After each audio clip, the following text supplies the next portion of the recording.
الف الف با با تا تا ثا ثا الف با تا ثا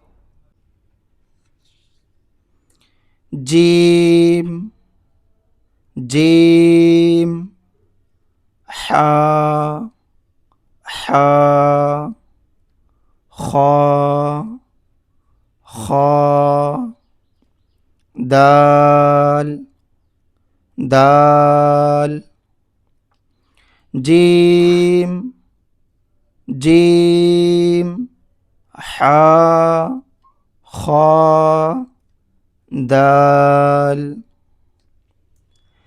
ذال ذال ذال را را زا زا سین سین ذال را زا سین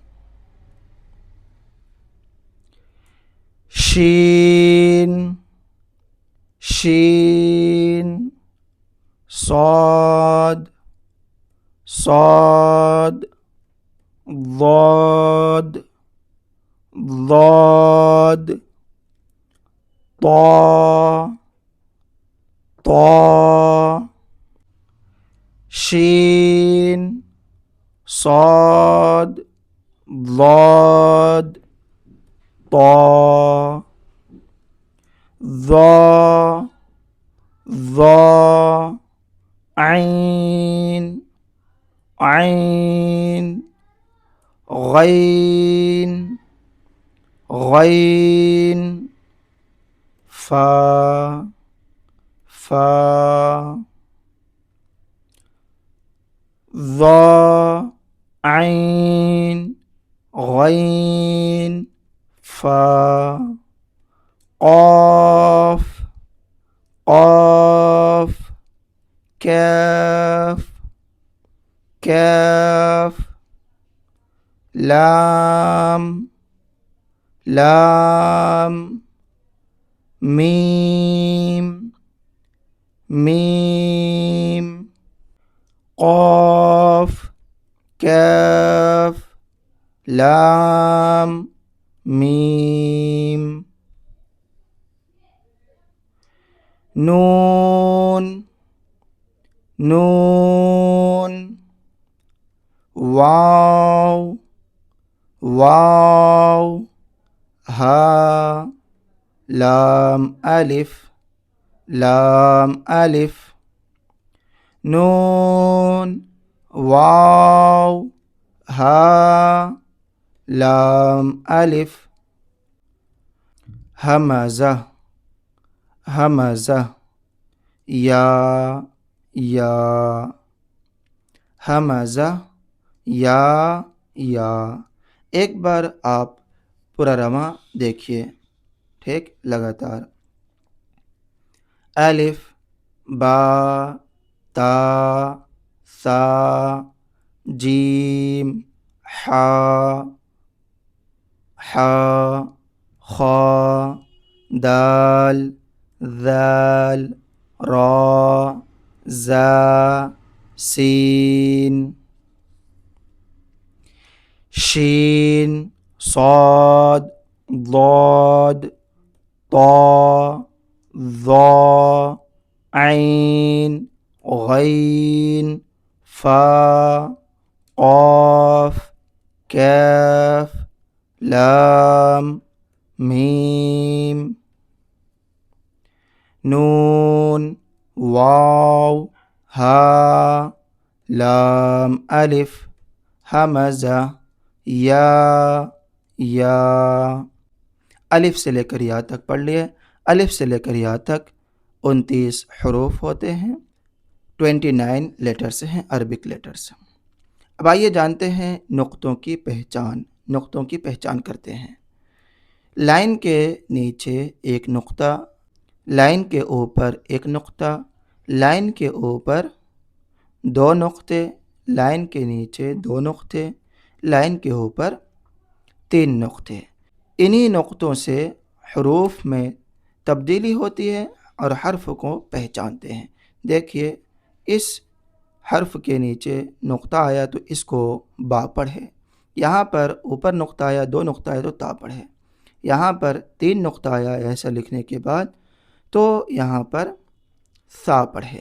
ٹھیک، اسی طرح کسی کے پیٹ میں نقطہ ہے، کسی کے اوپر میں نقطہ ہے، یہاں پر تو سیم لکھا ہوا لیکن نقطوں سے پہچان کے، یہاں پر بیچ میں پیٹ میں نقطہ آ گیا جیم پڑھے، یہاں پر اوپر نقطہ آیا تو خا پڑھے، یہاں پر یہ دال ہے لیکن اسی کے اوپر نقطہ آ گیا تو ذال پڑھے، یہ را ہے اسی کے اوپر نقطہ آ جائے گا تو زا پڑھیں گے۔ ٹھیک، یہ سین ہے اس کے اوپر تین نقطہ آ گیا تو شین پڑھے، یہ صاد ہے اس میں نقطہ نہیں ہے، اس کے اوپر نقطہ آ گیا تو ضاد پڑھے، یہ طا ہے اس میں نقطہ نہیں ہے، اس کے اوپر نقطہ آ گیا تو ضا پڑھے، ضا۔ یہ عین ہے، عین کے اوپر نقطہ آ گیا یہاں پر تو اس کو غائن پڑھے۔ ٹھیک، یہ فا ہے، یہیں پر اگر دو نقطہ ہو جاتا تو اس کو قاف پڑھ لیتے، لیکن یہاں پر ایک ہی نقطہ ہے، فا پڑھے، قاف۔ دیکھیے دو نقطہ ہے یہاں پر، اسی طرح یہ ایسا لکھنے کے بعد یہاں پر اوپر میں نقطہ دیے ہیں، اس کو نون پڑھے، پھر یا کے نیچے دو نقطے ہوتے ہیں۔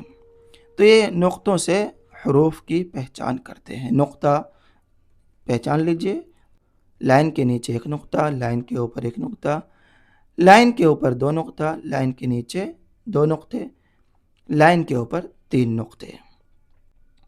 اب یہاں پر ہے یہ لائن کے اوپر زبر ہے، ٹھیک، اس کو زبر کہتے ہیں، یہاں نیچے لکھا ہوا ہے زبر۔ لائن کے نیچے اس طرح ہے تو اس کو زیر کہتے ہیں اور اس کو پیش کہتے ہیں۔ یہ زبر ہے، یہ زیر ہے، یہ پیش ہے، اور یہ لائن کے اوپر حرف کے اوپر اس طرح دو رہیں گے تو اس کو دو زبر کہتے ہیں۔ اسی طرح حرف کے نیچے یہ دو رہیں گے اس طرح تو اس کو دو زیر کہتے ہیں۔ پھر اس طرح رہیں گے حرف کے اوپر تو اس کو دو پیش کہتے ہیں۔ پھر یہ حرف کے اوپر اس طرح رہیں گے تو اس کو جزم کہتے ہیں۔ پھر حرف کے اوپر اس طرح رہیں گے تو اس کو تشدید کہتے ہیں۔ پھر اس کو چھوٹی مد کہتے ہیں، مد ہے، ٹھیک، چھوٹی مد۔ پھر اس طرح رہیں گے حرف کے اوپر تو اس کو بڑی مد کہتے ہیں۔ پھر حرف کے اوپر اس طرح رہیں گے تو اس کو کھڑا زبر، اور حرف کے نیچے رہیں گے اس طرح تو کھڑی زیر کہتے ہیں، یہاں پہ کھڑا زیر ہے تو کھڑی زیر بھی کہتے ہیں۔ پھر ایک آتا ہے الٹا پیش، یہاں پر نہیں دیا ہوا ہے، ٹھیک، الٹا پیش رہتا ہے، یہ والا نہیں، صرف اتنا رہے گا حرف کے اوپر، وہ الٹا پیش۔ تو آج کی اس ویڈیو میں عربک قاعدہ میں یہ پہلا ایک پیج والا جو ہے، اس میں پہلا پیج پڑھے، اور انشاءاللہ آنے والے ویڈیو میں چھوٹے بچوں کے لیے یہ قاعدہ نمبر 1 زبر کا، پھر قاعدہ نمبر 2 زیر کا، پھر قاعدہ نمبر 3 پیش کا، پھر قاعدہ نمبر 4 زبر زیر پیش دونوں ملا کر کے، تو اس میں 4 قاعدے ہیں ٹوٹل۔ ٹھیک ناظرین، اگر آپ کو ہماری یہ ویڈیو اچھا لگے تو لائک کیجئے، اپنے دوست احباب میں ثواب جاریہ کی نیت سے شیئر کیجئے۔ اگر آپ ہمارے چینل میں نئے ہیں تو ہمارے چینل کو سبسکرائب کریں۔ دعا میں یاد رکھیں۔ خدا حافظ۔ السلام علیکم ورحمۃ اللہ وبرکاتہ۔